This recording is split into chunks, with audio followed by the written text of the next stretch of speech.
Oh, hey, today we're going to talk about the Lisfranc structure and risk. I'm Tanner. I'm Joe. And I'm Preston behind the camera.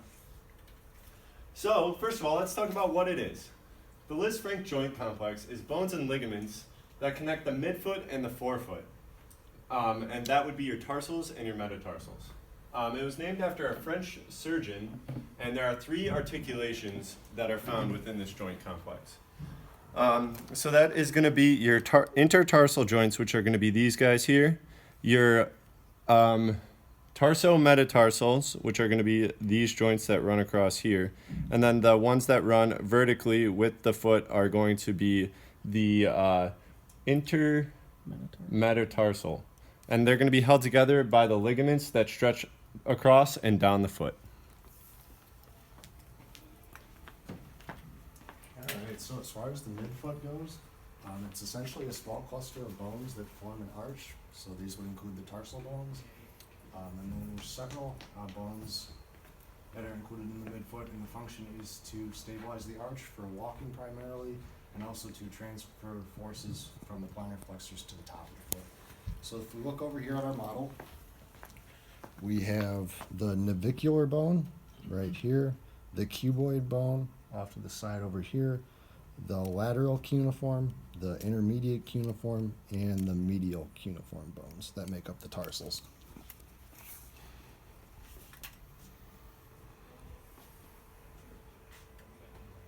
All right, so next we have the risks of the Lisfranc injury here. And so as we had mentioned, it's really going to be an injury to the midfoot region of the foot, and it's going to be caused by straining or tearing of the ligaments within there that we had mentioned, or a fracture or dislocation of that region, as well as the damage to cartilage. So it can be as simple as damaging any one of those bones or ligaments, or really the entire joint complex being injured. It kind of all depends.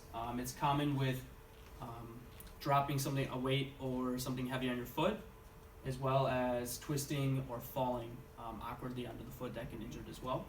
And if you don't treat it and it's a very severe case, it can lead to collapsing of the arches, which will lead to arthritis down the line. So a little bit more about this, the risks of this injury. It's very common in sports such as football, soccer, and rugby. And as you can see, so they're in that sport, all those sports, they're very explosive athletes. So there's going to be a lot of toe planting going on, and repetitive toe planting can lead to a fracture in those articulation spaces that we had mentioned before.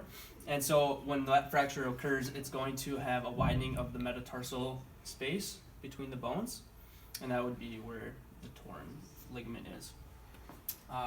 Something I found was really interesting in a study I looked at is there's an 83% return to play rate, which is not necessarily a good rate if you were to pick an injury to have to recover from. And also studies indicated that they have diminished performance upon returning, which is a big deal in terms of pro sports for like contracts and different things like that when there's salary caps and big decisions that have to go on for front offices. And then additionally, there is the average timeline for recovery, which is about 10 months, give or take 3 as well. So once again, looking here, here's a normal foot with the Lisfranc, and then upon an injury, it's going to displace that area, like I said, and it's going to widen the space between those metatarsals. And that will lead to a lot of pain and discomfort, and as Joe's going to talk about. Alright, so as far as symptoms go, typically you'll see that the top of the foot is swollen and painful, and it will likely be tender when palpating. As you can see in the picture, there's typically bruising on both the top and the bottom of the foot, so we're looking at the bottom of the foot right here. That pain can worsen when you use your feet, so standing, walking, running, anything attempting to push off that foot, because that would involve the midfoot.